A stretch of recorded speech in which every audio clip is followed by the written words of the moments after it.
بھائیو بزرگوں، 3 دن کے بعد میں 15 اگست ہے۔ پورا ملک خوشی اور شادمانی کے جذبات کا اظہار کرتا ہے۔ ہر دفتر میں، ہر جگہ پر ترنگا لہرایا جاتا ہے، آزادی کا جشن منایا جاتا ہے، مٹھائیاں تقسیم ہوتی ہیں اور مجاہدین آزادی کے کارناموں کو سراہا جاتا ہے۔ لیکن جنہوں نے ملک کو آزاد کرانے کی باغ ڈور سب سے پہلے تھامی تھی اور جنہوں نے بنیاد رکھی تھی اور جنہوں نے اس ملک کو آزاد کرانے میں اپنا خون بہایا تھا اور اپنی جانوں کے نذرانے پیش کیے تھے، ان میں سے اکثروں کو فراموش کر دیا جاتا ہے اور ان کا نام بھی نہیں لیا جاتا۔ اگر دیکھا جائے تو آزادی کی جنگ 1857 میں نہیں شروع ہوئی، 1757 میں شروع ہوئی۔ سب سے پہلے بنگال میں سراج الدولہ نے 1757 میں انگریز سے مورچہ لیا تھا، لیکن اپنوں کی غداری، میر جعفر کی غداری کی وجہ سے وہ جنگ شکست میں تبدیل ہوئی اور انگریز جو ہے بنگال پر قابض ہوا تھا۔ اس کے بعد پھر وقفے سے بہت سے مجاہدین آزادی حصہ لیتے رہے اور پھر اسی طریقے سے کارواں چلتا رہا اور سلطان ٹیپو رحمۃ اللہ علیہ اسی 1792 میں شہید ہوئے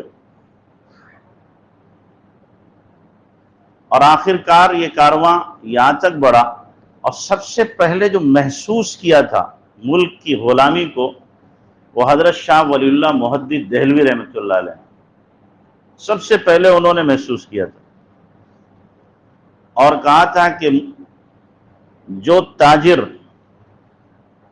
تجارت کی نیت سے ایسٹ انڈیا کمپنی کی شکل میں آئے تھے وہ ملک پر قابض ہو رہے ہیں۔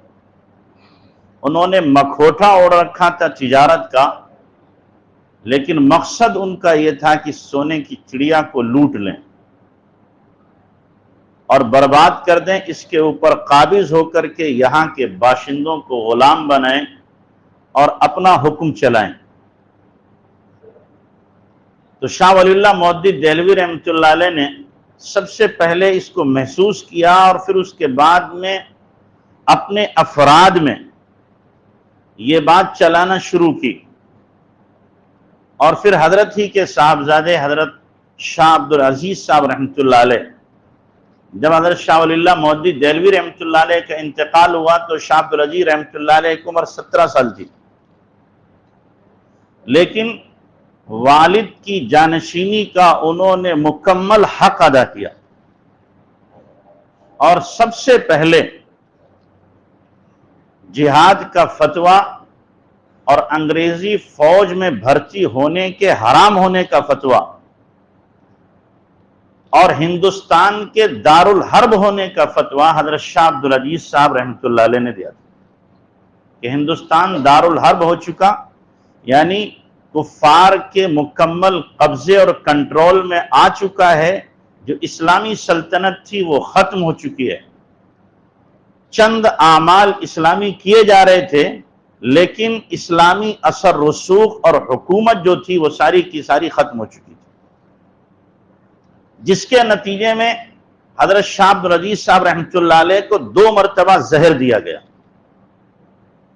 اور ایک مرتبہ ان کو ابٹن لگایا گیا جس میں چھپکلی کو پیسا گیا، چھپکلی کا ابٹن پورے جسم پہ لگایا گیا تو حضرت کی بینائی جاتی رہی، نابینا ہو گئے۔ یہ سب کچھ انہوں نے برداشت کیا، لیکن اپنے ملک کو دیکھ رہے تھے کہ ہمارا ملک دوسروں کے تسلط اور قبضے میں جا رہا ہے، یہ برداشت نہیں تھا۔ اس لیے کہ برادران وطن کا ایک نقصان تھا اور مسلمانوں کے 2 نقصان تھے۔ برادران وطن کا صرف اتنا نقصان تھا کہ وہ غلام بن رہے تھے، مسلمانوں کے 2 نقصان یہ تھے، ایک تو مسلمانوں کی حکومت چھینی گئی تھی۔ حکومت کس کی تھی؟ مسلمانوں کی تھی، تو درد جتنا مسلمانوں کو ہوگا وہ دوسروں کا نہیں ہو سکتا، اس لیے کہ ہم سے چھینا گیا ہے۔ اور پھر براہ راست انگریز کا حملہ اسلام پر تھا، اسلام کو ختم کیا جائے، مسلمانوں کو ختم کیا جائے۔ مسلمان چونکہ پیش ہیں، لہذا ان کے اوپر ہی سب سے زیادہ شکنجہ کسا جائے، اور انگریز نے یہی کچھ کیا۔ حضرت شاہ عبدالعزیز صاحب رحمۃ اللہ علیہ نے اسی لیے لکھا تھا کہ اب کوئی مسجد محفوظ نہیں ہے، کوئی مدرسہ محفوظ نہیں ہے، جس کو چاہتے ہیں، جس مسجد کو چاہتے ہیں گرا دیتے ہیں، جس مدرسے کو چاہتے ہیں ڈھا دیتے ہیں۔ اس لیے ہندوستان دارالحرب ہو چکا ہے۔ تو حضرت شاہ صاحب نے پوری کی پوری ایک ٹیم تیار کی تھی، جس میں حضرت مولانا اسماعیل شہید دہلوی رحمۃ اللہ علیہ جو حضرت شاہ صاحب کے بھتیجے ہوتے ہیں، اور حضرت مولانا سید احمد بریلوی رحمۃ اللہ علیہ، مولانا عبدالحی صاحب بڑھانوی رحمۃ اللہ علیہ، پوری ٹیم تیار کی۔ اور پھر 2 ٹیمیں تیار کی، ایک ٹیم تیار کی جو محراب و منبر کو سنبھالے اور مسلمان عوام میں جہاد کی بیداری پیدا کرے، ملک کی آزادی کے لیے ان کو آمادہ کرے، اور دوسری ٹیم تیار کی جو باقاعدہ طور پر انگریزوں سے لڑائی لڑے، اور اس کے سربراہ بنے حضرت مولانا سید احمد شہید بریلوی اور مولانا اسماعیل شہید دہلوی۔ اور انہوں نے تقریباً 7000 کلومیٹر کا سفر کیا ہے، پورے ملک کے طول و عرض میں سفر کیا، اور بیداری مہم پیدا کی، اور اپنے 7000 کی تعداد میں فوج کو کیا شامل کیا، جگہ جگہ جا کر کے لوگوں کو اس عنوان سے سمجھایا۔ حضرت مولانا اسماعیل شہید دہلوی رحمۃ اللہ علیہ نے اس سفر میں تقریباً 80,000 لوگوں نے کلمہ پڑھا ان کے ہاتھ کے اوپر، مولانا اسماعیل شہید دہلوی رحمۃ اللہ علیہ۔ تو یہ پورا سفر کرتے کرتے کرتے کرتے پھر پہنچے ہیں جا کے افغانستان میں، چونکہ اس وقت افغانستان کا بھی اکثر حصہ ہندوستان ہی میں شامل تھا۔ وہاں پہنچے اور وہاں پر اسلامی حکومت کی پوری ڈاک بیل ڈالی، اسلامی حکومت وہاں جا کر کے بنائی، اور باقاعدہ اسلامی نظام وہاں پر قائم کیا کہ زکوٰۃ بھی وصول کی جاتی تھی، خراج بھی وصول کیا جاتا تھا، اور باقاعدہ لوگوں میں اسلامی احکام کو رواج دیا جا رہا تھا، اسلامی حدود قائم کی جا رہی تھی۔ لیکن جو سکھ تھے وہ یہ سمجھ رہے تھے کہ یہ مسلمان اسلامی جہاد کر رہے ہیں، لہذا ہمیں ان کا ساتھ نہیں دینا۔ حالانکہ مقصد یہ تھا کہ ادھر سے افغانیوں کو تیار کرنا، اور پھر آگے بڑھ کر کے ترکی کے لوگوں کو بھی ساتھ لینا، ایرانیوں کو ساتھ لینا، اور ساتھ لے کر کے ایک بڑی فوج بنا کر کے انگریزوں سے مقابلہ مقصود تھا۔ لیکن تقدیر کا نوشتہ کچھ اور تھا۔ ادھر سے سکھوں نے حملہ کیا، جہاں تک ہو سکا مقابلہ کیا گیا، لیکن پھر آخرکار بالا کوٹ کی پہاڑیوں پر حضرت سید احمد شہید رحمۃ اللہ علیہ، مولانا اسماعیل شہید رحمۃ اللہ علیہ وہاں پر شہید ہو گئے اپنے جانثاروں کے ساتھ۔ آج بھی بالا کوٹ کی پہاڑیاں ان کی شہادت کی گواہ ہیں۔ اور ایسا مقابلہ کیا تھا، اسی میں ایک واقعہ یاد آیا۔ حضرت مولانا اسماعیل شہید دہلوی رحمۃ اللہ علیہ کے سامنے ایک سکھ نے اللہ کے نبی صلی اللہ علیہ وسلم کی شان میں گستاخی کی، تو مولانا اسماعیل شہید دہلوی رحمۃ اللہ نے فرمایا اللہ کی قسم اس وقت تک میں مر نہیں سکتا جب تک کہ تجھے مار نہ لوں، یہ کہا ہے، اور حضرت کے تلوار گردن پہ پڑی، سر تن سے جدا ہو گیا، لیکن اس سکھ کی طرف اسی طرح حضرت دوڑتے ہوئے جا رہے ہیں، سر نہیں ہے، صرف جسم ہے، اسی جسم کے ساتھ دوڑتے جا رہے ہیں، تلوار ہاتھ میں ہے، اور جا کر کے اس سکھ کے تلوار ماری، وہ گرا، مرا، اس کے بعد حضرت گرے۔ اس کو اللہ کے نبی صلی اللہ علیہ وسلم نے حدیث میں بیان کیا ہے، ان من العباد لو مدفوع بالابواب لو اقسم علی اللہ لابر، کہ بعض اللہ کے ایسے نیک بندے ہوتے ہیں کہ دروازوں سے جنہیں دھکا دے دیا جائے،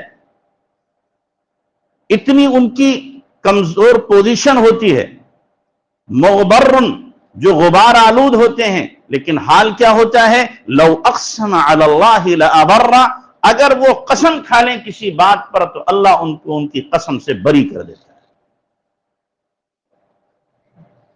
تو وہاں پر شہید ہو گئے لوگ، لیکن یہ جو چنگاری لگائی تھی یہ بجھی نہیں، یہ چنگاری بھڑکتی رہی، بھڑکتی رہی، بھڑکتی رہی، اور پھر اسی کے نتیجے میں یہ دارالعلوم دیوبند جو قائم ہوا تھا، یہ دارالعلوم دیوبند کی بنیاد کے اندر یہ بات شامل تھی، ملک کی حفاظت، ملک کی ترقی، اور ملک کے اندر ہر طرح کی خیر کو وجود میں لانا، اسلام کا تحفظ اور ملک کا تحفظ، یہ دو بنیادی مقصد تھے کہ اسلام بھی محفوظ ہوگا اور ملک بھی محفوظ ہوگا، اور یہیں سے وہ جیالے تیار ہوتے تھے، اور تیار ہوئے اسی دارالعلوم دیوبند سے تیار ہوئے کون؟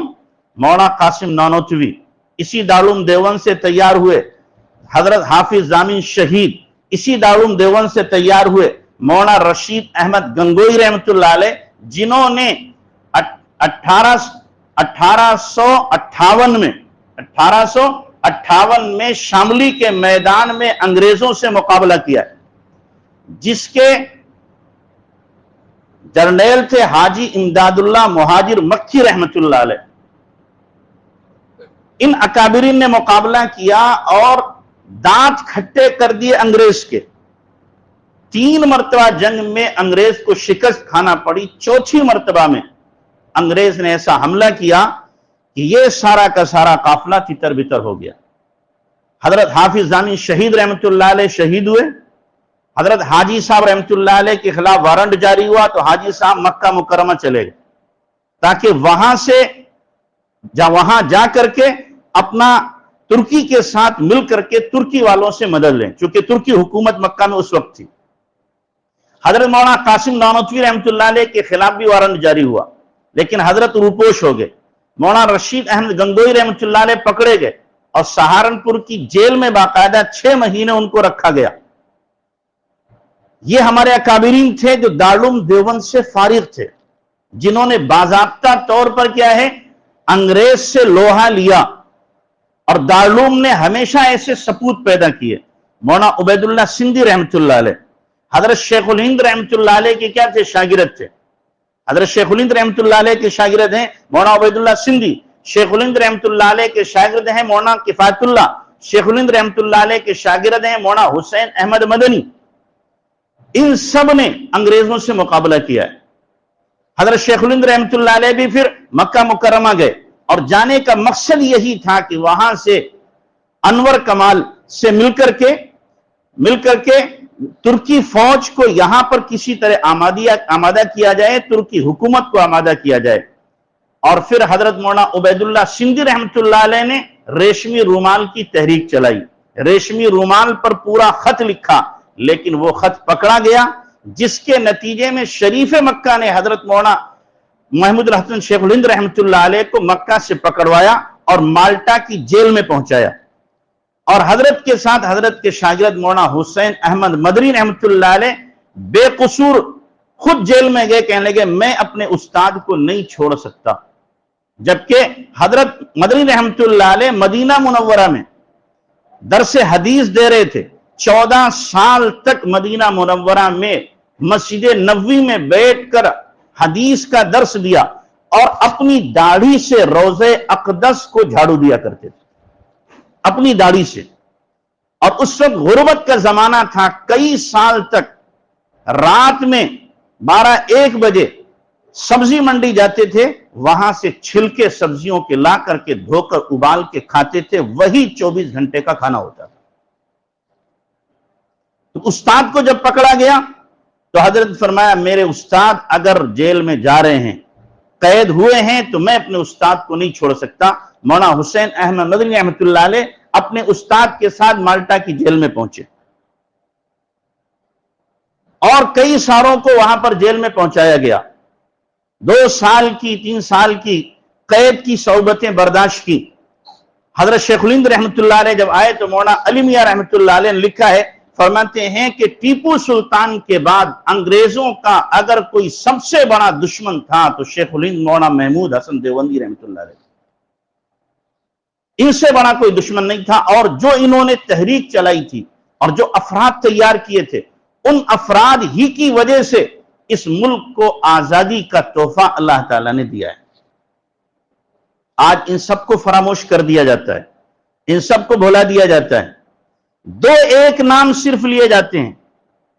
گاندھی جی تو 100 سال کے بعد شریک ہوئے ہیں، 100 سال کے بعد شریک ہوئے ہیں، 100 سال کے بعد پورے گاندھی جی شریک۔ 100 سال تک صرف مسلمان انگریزوں سے لوہا لیتے رہے، ٹکراتے رہے۔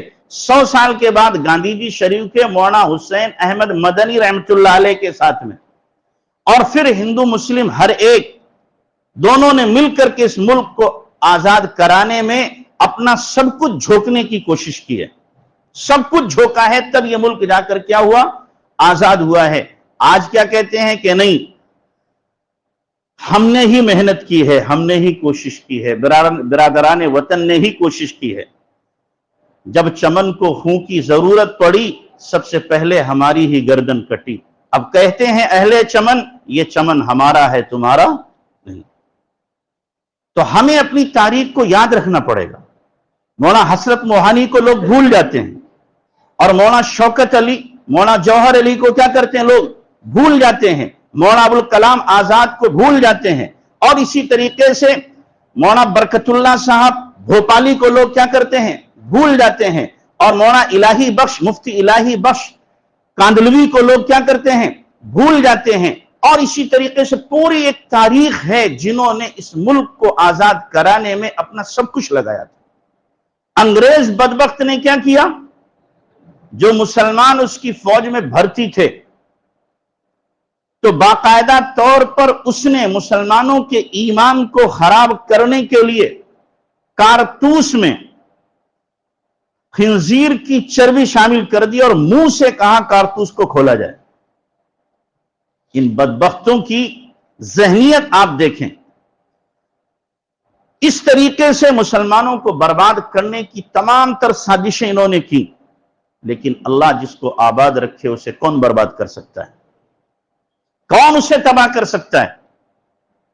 پھر اس کے نتیجے میں جو سن 1857 میں شاملی میں جنگ ہوئی، اب انگریزوں کا حملہ مسلمانوں پر خاص طور سے اور علماء پر ہوا۔ 2 لاکھ مسلمان شہید ہوئے، جن میں سے 51,000 صرف علماء تھے۔ 51,000 صرف علماء، 2,000 مسلمان جنگ آزادی میں شہید ہوئے ہیں، لیکن پھر بھی کیا کہا جاتا ہے کہ تمہارا کوئی رول نہیں۔ اور حیرت کی بات یہ ہے، جو پاپوشی کرنے والے ہیں، چاپلوسی کرنے والے ہیں، اور جو خفیہ برداری کرنے والے ہیں انگریزوں کی، اور انگریزوں کی ہاں میں ہاں ملانے والے ہیں، اور ان سے امن کی بھیک مانگنے والے ہیں، آج وہی لوگ ان مسلمانوں کو جنہوں نے خون کی ہولی کھیلی اور جنہوں نے اپنے بیویوں کو بیوہ کیا، بچوں کو یتیم کیا، ان کے بارے میں کہتے ہیں ان کا کوئی رول ہے ہی نہیں، ان کا کوئی رول۔ اس سے بڑا جھوٹ اور کیا ہو سکتا ہے؟ اس سے بڑی منافرت اور منافقت اور کیا ہو سکتی ہے کہ جو سب کچھ کرنے والے ان کو تو فراموش کر دیا، اور جو کیا ہے چپڑی روٹی کھانے والے تھے انگریزوں کی، وہی کیا بن گئے کہ جناب ہم ہی ملک کو آزاد کرنے والے ہیں، ہم نے ہی ملک کو آزاد کرایا ہے۔ مسلمانوں کو سور کی کھال میں کیا کیا جاتا تھا؟ سل دیا جاتا تھا، اور سلنے کے بعد میں تنور میں ڈال دیا جاتا تھا۔ سور کی کھال جسم پر لگائی جاتی تھی، اور لگانے کے بعد میں پھر آگ میں جھونک دیا جاتا تھا، سولی پر چڑھا دیا جاتا تھا، اور ناش لٹکی رہتی تھی، کوئی پرسان حال نہیں ہوتا تھا۔ دریا میں چاروں ہاتھ پیر باندھ کر کے ڈال دیا جاتا تھا، تڑپ تڑپ کر یوں ہی مر جائے، اور پھر گولی کا نشانہ باہر سے لگایا جاتا تھا۔ کون سا وہ ظلم تھا، کون سی وہ زیادتی تھی، کون سا وہ بھیانک برتاؤ تھا جو مسلمانوں کے ساتھ نہیں کیا گیا۔ لیکن آج جو لوگ مالک بنے بیٹھے ہیں، وہی مسلمانوں کو کوسنے والے بن گئے، وہی کہنے والے بن گئے کہ یہ ملک کیا ہے؟ مسلمانوں کا نہیں ہے، ان کو ملک بدر کر دو، ان کو کیا کرو؟ ملک بدر کرو۔ یہی غدار ہیں، اور سب سے پہلا مسلمانوں پر ہی کیا لگتا ہے؟ کیس لگتا ہے کہ یہ ملک کے کیا ہے؟ غدار ہیں، ملک کے بہی خواہ نہیں ہیں، دوسرے کچھ بھی کرتے رہیں، لیکن ہمارے اوپر کیا ہے؟ الزام سب سے پہلے اسی کا لگے گا۔ حالانکہ اگر دیکھا جائے مسلمانوں کے خون میں اب بھی کیا ہے؟ آزادی کی بو باقی ہے۔